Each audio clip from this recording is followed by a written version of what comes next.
રામ રામ ને જય દ્વારકાધીશ. કેમ છે બધા મજામાં? નવા વ્લોગમાં મિત્રો સ્વાગત છે.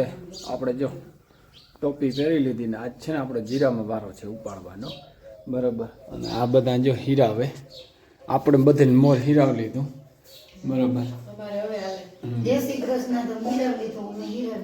ક્યાં ઓલું બોલે ક્યાં ગયું? હા તરે ક્યાં આવ્યું તરત આવ્યું ઈતા.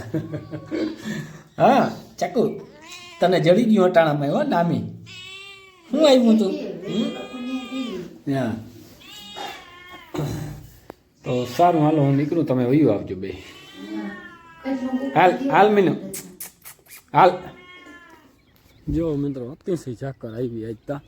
હમણાં 2-3 દિવસથી એવું ઝાકરનું પઠ્ઠું બેઠું કે વાત જવા દો ને. જો એક મજૂર આવ્યું છે, એ દેખાતું નથી, પલો છે એમ તા આછું આછું દેખાય. આજ છે ને એક મજૂર આવ્યું અને બાકી આમ ઘરના ને. અને જો અહીંયા બેઠા બધા હાવજી જોઈ બેઠા થી આવે. સારું મિત્રો, આપણે છે ને લોડરમાં છે ને ઓઇલ બદલાવવાનું છે. હમણાં લોડર ચાલુ કરવું છે આપણે. ને બાયુને જો બધા છે ને ગયા છે જીરું પડવા, બપોર પછી આપણે નથી જવું. જો મીનું આવ્યું તરત અવાજ સાંભળીને. હા હા હા હા હા બહુ છે ઈતા મીઠપનો દરિયો. હા હાલ એ ભેગું ભેગું છે ને વહીમાં આવે જઈ લ્યો. હા હા બહુ છો તું ચાકુ. હા હા સારું, હાલો આપણે છે ને નીકળીએ મિત્રો, જઈએ આપણે લોડરમાં ઓઇલ બેલ ચેન્જ કરી નાખીએ, સર્વિસ કરી નાખીએ થોડીક. કેદીને છે ને કર્યું નથી કંઈ આડા આવતું.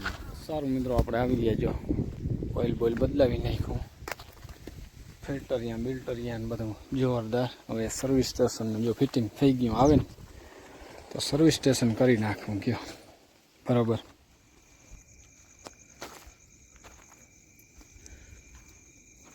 તો જાઓ મિત્રો, જોરદાર ધોઈ નાખ્યું, આખું કામ પૂરું થયું જવાનું.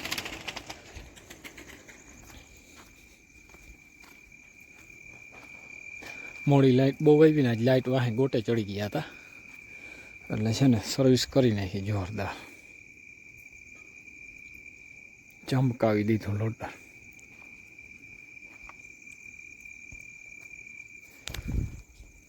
પાછળ છે ને કાલ તો શું થાય, લાઇટ આજ બહુ મોડી થઈ ગઈને કારણે છે ને વાર બહુ લાગી ગઈ. હાલો હકેલા કરી નાખી જો બધા. જો હાલે છે ઉપાડવાનું, પણ આ છે ને જે આટલું એટલું રાખવું પડે, લીલું લીલું પડે આટલું એટલું. એટલે આ છે ને અહીંથી જો આમ ગરકા ગરકા મૂકીને હવે 1-2 દી પોરો ખાવો જો જરા. એટલે પોરો એટલે એમાં શું છે, હુકલ હુકલ ગોતીને કાઢી દઈ થાય, પણ આ બહુ એકલસું ઉપડે એમ નથી, લીલું પડે. હવે હુકલ હુકલ ઉપાડ નાખ્યું બધું. 2-3 દી ધીરે ધીરે હાઈલા રાખીએ. અમુક ખેરા જો વડા બહુ થયા, અમુક ઝીણકા થાય. ના મિત્રો, આ છે ને આ ખૂણામાં હાવ હલગી ગયું, જો કારું થઈ ગયું. આ ઘઉંનો પ્રભાવ હતો જો. એટલે આ અમે બધા નીકળ્યા જો. હવે હાલો બપોરા કરી નાખીએ હવે, બરાબર. ઘણું કામ કરી નાખ્યું ગાજર. હા ઘણું તો હું કે કા, બરાબર.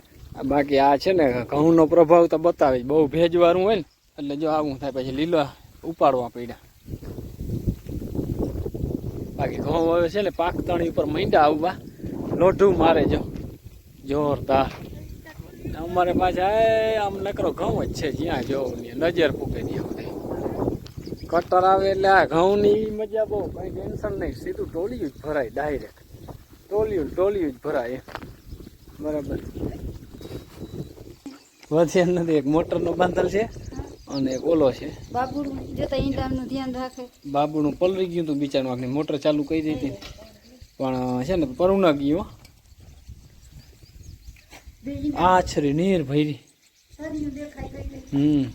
ઉપર સૂર્યનારાયણનો પ્રકાશ આવે ને આમ ત્યાં તરિયું દેખાય એવી આછરી. સારું મિત્રો, જો અટાણે છે ને આપણે અલગ કામ ખોઈલું આખું, બરાબર. અલગ એટલે જો મગ છે ને ભર્યા હતા ડ્રમમાં, જ્યાં બહેણી ભરી હતી બિયારણ હાટું, કે જોખવાનું હાલે કામકાજ.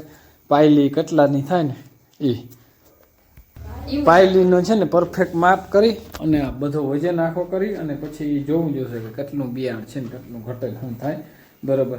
પણ ઘટીએ તો ઘણું આમાં હજી ત્યાં, કારણ કે રમવાનું માય ઓછું ને પરવાના મગ રાખી દીધા હતા એવન ક્વોલિટીનો મગ મિત્રો. જો જોરદાર ફર્સ્ટ ક્લાસ છે બિયારણ. ઘરના બિયારણને પૂગે નહીં, ભલે ઓલું સર્ટિફાઈ આપવું હોય કદાચ પાવડર બાવડર ભેરવર, પણ આ બિયારણ છે ને ઓરિજિનલ જોરદાર એમ બરાબર. હાલો આપણે જરાક માપતોલ કરી નાખીએ. આ કેટલું થયું ખબર પડી ગઈ. 1,660 ને 3,260 થયું. 3 કિલો 260 ગ્રામ 3 કિલો થાય 2 પાયલી બરાબર. નાની હગવરથી 2 પાયલી ભર લે એટલે 3 કિલો થાય. આપણે પાયલી છે ને થોડીક ઝીણકી છે ના આ ઝીણકી વધી તો આપણે પેટમાં અંદાજો આવી જાય કે ઓળીમાં એટલું ઉપાડે માલે બરાબર. થેલી કેટલી થાય? થેલીમાં તો કઈ આવે છે કોઈ 1 0 કોઈ આવે 0 જ આવે છે ખાલી. 0 બતાવતો નથી થેલીમાં થાય. એટલે થેલીમાં બતાવતો નથી. પાયલીમાં હોય પાયલી 320 ગ્રામની છે તો એમાં અંદાજો આવી જાય.